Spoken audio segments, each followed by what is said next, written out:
आज Doubtnut app download करें। Doubtnut पर अपने सभी गणित, रसायन विज्ञान, भौतिक विज्ञान और जीव विज्ञान के डाउट्स का करो सफाया। बस प्रश्न की फोटो खींचो, एक ही प्रश्न को क्रॉप करो और तुरंत वीडियो सोल्यूशन पाओ। अभी डाउनलोड करें। हेलो दोस्तों, जैसा कि आप यहाँ पर देख रहे हो, इस क्वेश्चन में दिया हुआ है कि बिंदु 3,5,7 का समतल 2x plus Y plus Z बराबर 16 में प्रतिबिंब ज्ञात कीजिए। अर्थात यहाँ पे एक समतल का इक्वेशन दिया हुआ है और एक बिंदु दिया हुआ है, तो हमसे पूछा जा रहा है कि उस बिंदु का इस समतल में प्रतिबिंब क्या होगा। तो ये हमारा क्या हो गया, ये दिया हुआ हमारा समतल हो गया, जिसका इक्वेशन क्या दे रखा है क्वेश्चन में। तो इसका इक्वेशन दे रखा है हमें 2x plus Y plus Z बराबर 16 दे रखा है। ठीक है, तो ये हमारा समतल का इक्वेशन दे रखा है। और एक ये जो बिंदु दे रखा है वो है हमारा, इसका निर्देशांक दे रखा है 3,5,7 और इसका पूछ रहा है हमसे प्रतिबिंब क्या होगा। तो हम मान लेते हैं इसका प्रतिबिंब कहीं यहीं नीचे आएगा। तो ये हमारा क्या हो गया,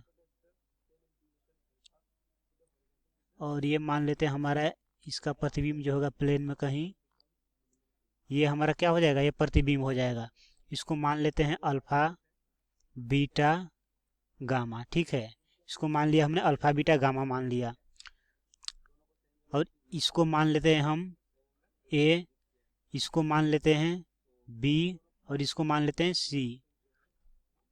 तो अगर हम यहाँ पर ध्यान दें, अगर इस लाइन का हमें इक्वेशन लिखना हो, इसका ए बी का, तो इसका इक्वेशन कैसे लिखेंगे। हम जानते हैं कि जब कोई भी रेखा एक बिंदु से पास करती है और उसके पास डायरेक्शन रेशियो कुछ पता हो, तो उसका इक्वेशन हम आसानी से लिख सकते हैं। अब हमें इसका डायरेक्शन रेशियो अर्थात हमें दिक् अनुपात इसका इस लाइन का हमें पता नहीं है, तो दिक् अनुपात कैसे निकालेंगे।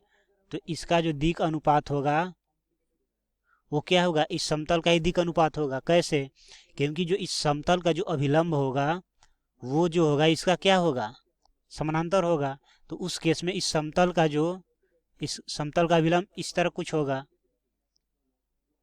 तो इसका ये समतल हो गया, ये समतल का क्या हो गया, अभिलंब। तो इसका जो डायरेक्शन रेशियो होगा वही इसका होगा। तो दिक् अनुपात क्या हो जाएगा, तो ये हो जाएगा हमारा 2,1,1 हो जाएगा। ठीक है, 2,1,1, तो ये हमारा दिक् अनुपात हो गया। तब हम इसका इक्वेशन क्या लिख सकते हैं, तो यहाँ पर हम लिख सकते हैं ये सॉरी यहाँ पर एसी रेखा का जो समीकरण हो जाएगा हमारा, एसी रेखा का समीकरण,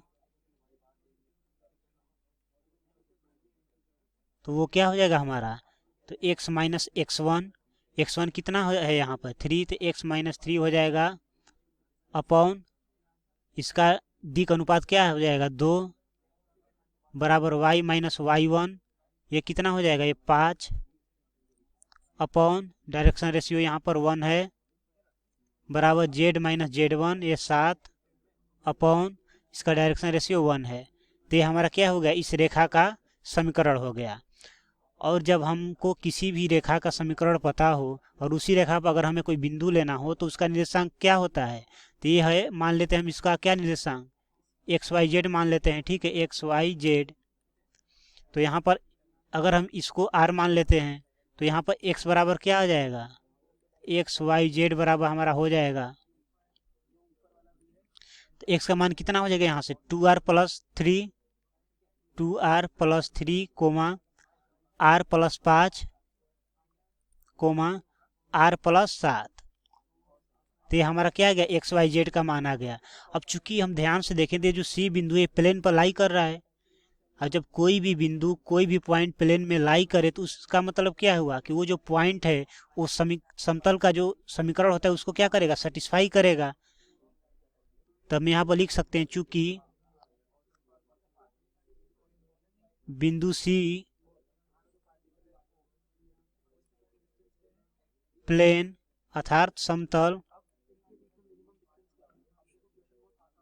पर स्थित है या समतल में लाई कर रहा है, लाई करे इसका मतलब क्या है, उसके समीकरण को सेटिस्फाई करेगा। तो ये क्या हो जाएगा, तो इसलिए हम यहाँ पर लिख सकते हैं 2 गुने x की जगह पर क्या हो जाएगा हमारा 2R प्लस 3 प्लस y की जगह क्या लिख सकते हैं हम R प्लस 5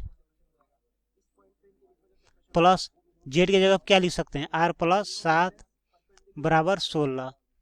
तो ये क्या हो जाएगा हमारा, ये हो जाएगा 4r plus 6 R plus 5 R plus 7 बराबर 16 हो गया। ठीक है, तो ये क्या हो जाएगा हमारा 4r, एक 5r, एक 6r, ये हो गया हमारा 6r प्लस, और ये 6 5 11 और 11 7 18, ये हो गया 18 बराबर 16। 4 5 6r और 5 6 11 7 18, तो एक यहाँ 6r बराबर क्या हो जाएगा 16 माइनस 18, तो यहाँ से 6r बराबर हो जाएगा -2, r बराबर हो जाएगा -2/6, इसलिए r का मान यहाँ से कितना आ गया हमारा, तो r बराबर हमारा आ गया -1/3। तो r का मान आ गया था हमारा xyz का निर्देशांक, xyz का हमारा यहाँ पे मान आ जाएगा।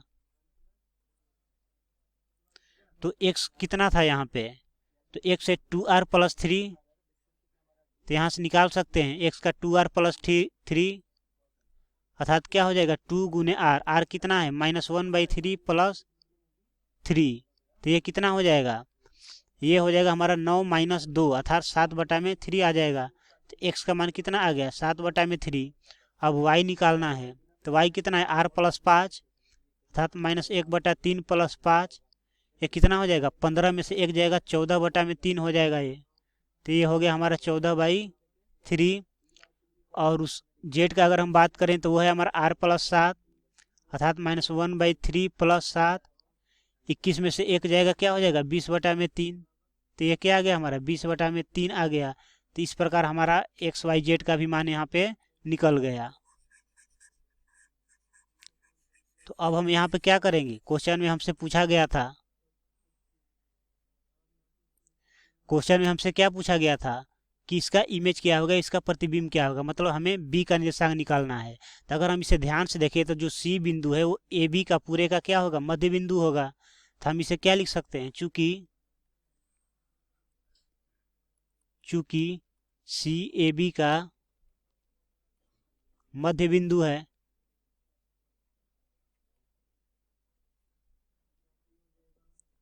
अतः दूरी सूत्र से हमारा क्या हो जाएगा, हम लिख सकते हैं अतः दूरी सूत्र से, तो दूरी सूत्र से हमारा हो जाएगा यहाँ पर क्या हो जाएगा हमारा 3 प्लस α/2 बराबर 3 प्लस α/2 बराबर x का मान कितना आया 7/3, और हो जाएगा हमारा 5 प्लस β/2 बराबर y, 5 प्लस β/2 बराबर y, और हो जाएगा हमारा यहाँ पर 7 प्लस γ/2 बराबर 7 प्लस γ/2 बराबर z अर्थात 20/3। तब यहाँ से हमारा अल्फा का मान निकलेगा क्या आ जाएगा ये, तो 3 प्लस अल्फा बराबर हो जाएगा 14/3, तो ये यहाँ से अल्फा बराबर क्या आ जाएगा 14/3 -3, तो ये हो जाएगा अल्फा बराबर ये 14 में से 9 जाएगा कितना हो जाएगा 5/3, तो अल्फा का मान आ गया हमारा 5/3। अब यहाँ से बीटा का मान निकालते हैं, तो 5 प्लस बीटा बराबर ये क्या हो जाएगा, तो ये हो जाएगा 5 प्लस β/2 बराबर क्या था यहाँ पे 14/3 था, ये हमारा यहाँ पे 14/3 था, तो ये क्या हो जाएगा 14/3 माइनस,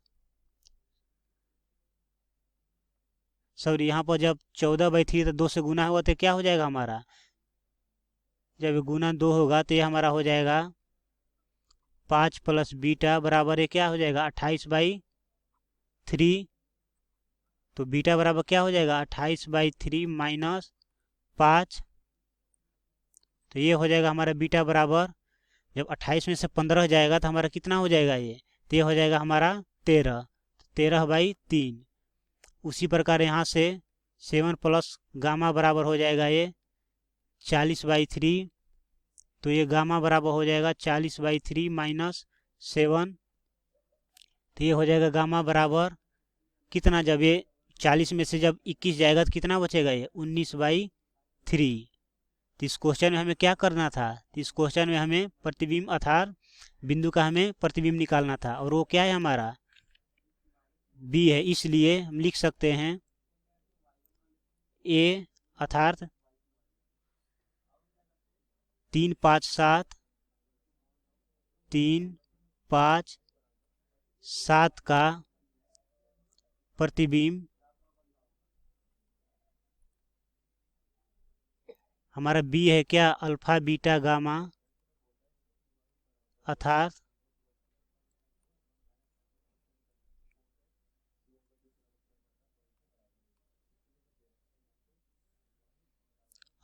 क्या हो जाएगा हमारा, ये हो जाएगा 5/3 कोमा 13/3 कोमा क्या हो जाएगा 19/3। और यही हमारा फाइनली आंसर हो जाएगा, क्योंकि क्वेश्चन में हमसे बिंदु ए का प्रतिबिंब पूछा गया था, जो कि क्या आ गया 5/3 कोमा 13/3 कोमा 19/3, और यही हमारा फाइनली आंसर होगा। Thank you. कक्षा 6ठी से 12वीं से लेकर नीट, IIT, JEE वो एडवांस के लेवल तक 1 करोड़ से ज्यादा छात्रों का भरोसा। आज ही डाउनलोड करें डाउटनेट ऐप या व्हाट्सएप करें अपने सारे डाउट्स 8400 400 400 पर।